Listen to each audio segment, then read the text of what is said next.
Hola chiquillos, ¿cómo están? Espero que estén todos muy bien. Estoy haciendo este video explicativo para comentarles un poco lo que es el sujeto histórico, que va a entrar en esta guía que es la número 5.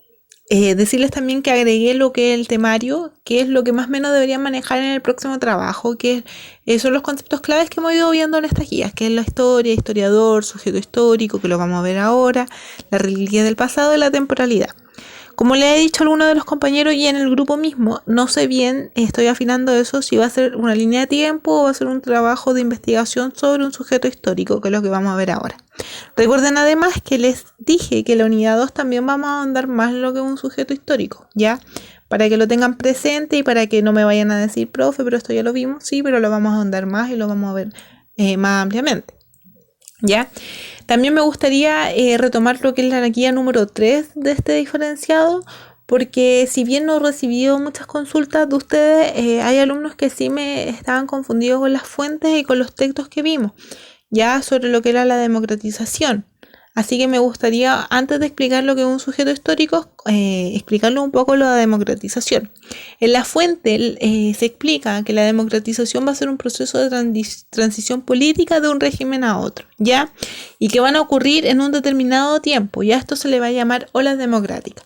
Básicamente las olas democráticas pasan en un país a otro, o sea, dentro de América Latina muchos países vivieron olas democráticas. ¿Y esto a qué se refiere? Que durante un determinado tiempo, posterior a las dictaduras, muchos países simultáneamente estaban viviendo lo que era la democratización en el país respectivo, ¿ya? A eso se refieren, existen olas democráticas. La democratización además existe por distintas causas, no hay un solo factor para eso. Está el fin del régimen autoritario, está el factor de querer establecer un régimen democrático y la consolidación de una democracia. Ya esos son los factores que van a generar la democratización. Ya hay causas variadas y variados cambios, o sea, no va a haber una sola causa ni tampoco un solo cambio. Para que se produzca la democratización van a existir variados cambios.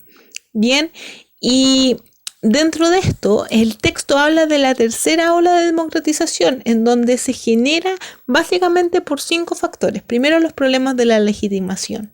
Luego, los crecimiento económico mundial, los cambios de la doctrina en la actividad de la Iglesia Católica, los cambios políticos en los factores externos y el efecto de la bola de nieve. ¿Qué quiere decir? El efecto de bola de nieve, que lo que pasa es que se estaba democratizando en Argentina, por tanto en México también se empezó a democratizar, luego vieron el ejemplo de Argentina y México y no sé, Cuba también. Entonces fueron los distintos, es un ejemplo chicos para que no me lo vayan a tomar textual, que todo eso se empezó a generar, que todos los países quisieran empezar a democratizarse, ¿ya? Obviamente hay países que no lo han hecho, que tienen sus propias políticas, que tienen su propio proceso histórico, ¿ya? Por eso no me tomen textual los ejemplos, es solo para explicarles a qué se refiere con la bola de nieve. También tienen que saber que la democratización va a tener que ver mucho con los derechos humanos, está siempre presente el derecho humano, ¿ya? Y que tiene que ver con que los procesos, y este proceso tiene que ver mucho con las instituciones que definen un régimen democrático, ¿ya? En Chile, ¿qué vamos a vivir? Vamos a vivir 3 procesos. Primero vamos a vivir la oligarquía, luego vivimos la ampliación de la ciudadanía con el voto femenino, luego vivimos la dictadura y eso pasamos a la democracia ya desde 1988 a 1990, que estuvo en la transformación cultural con los nuevos actores y la lucha contra la libertad. Las personas luchaban por su libertad, ¿ya? Eso en cuanto a democratización, para que les quede claro. La guía aquí presente, que es la número 5, habla sobre el sujeto histórico. Es una fuente en donde son dos fuentes en donde se señala lo que es un sujeto histórico. Pero además yo quisiera comentarles a grandes rasgos lo que es, para que cuando puedan leer esta fuente entiendan un poco más el contexto. Un sujeto histórico se realiza leyendo historia. Los historiadores van a ser los que fijan los posibles sujetos históricos. Cada historiador va a tener un posible sujeto histórico, porque el sujeto histórico va a ser el protagonista de la historia, ¿ya? O van a ser quienes reciban la historia. En ese caso, Quienes reciben la historia somos nosotros, por tanto nosotros también somos sujetos históricos, porque recibimos toda la historia.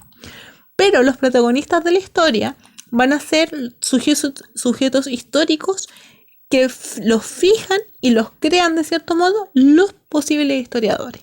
Recuerden que cada historiador crea la historia desde su punto de vista, según las reliquias del pasado que él escoja y según su percepción. Por tanto, para un historiador, un sujeto histórico puede ser A y para otro puede ser B.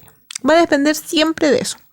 Dentro de esto van a haber dos ramas dentro de la perspectiva del sujeto histórico. Primero está el positivismo, que ve a los grandes líderes y personalidades como sujetos históricos, minorías selectas, personas importantes, personas específicas, como grandes héroes, grandes líderes. Y en el materialismo histórico se ve como protagonistas colectivos, grupos sociales y el pueblo, ¿ok? Entonces tenemos dos perspectivas súper distintas de lo que puede ser un sujeto histórico. Me gustaría que entiendan también que los sujetos históricos transforman la realidad y construyen procesos relevantes, ¿ya? Así que cuando lean las fuentes tengan todo esto presente, todo esto que les estoy explicando presente sobre el sujeto histórico. Recuerden que cualquier duda me la pueden hacer al grupo de WhatsApp o a través del correo. Que estén bien, chicos.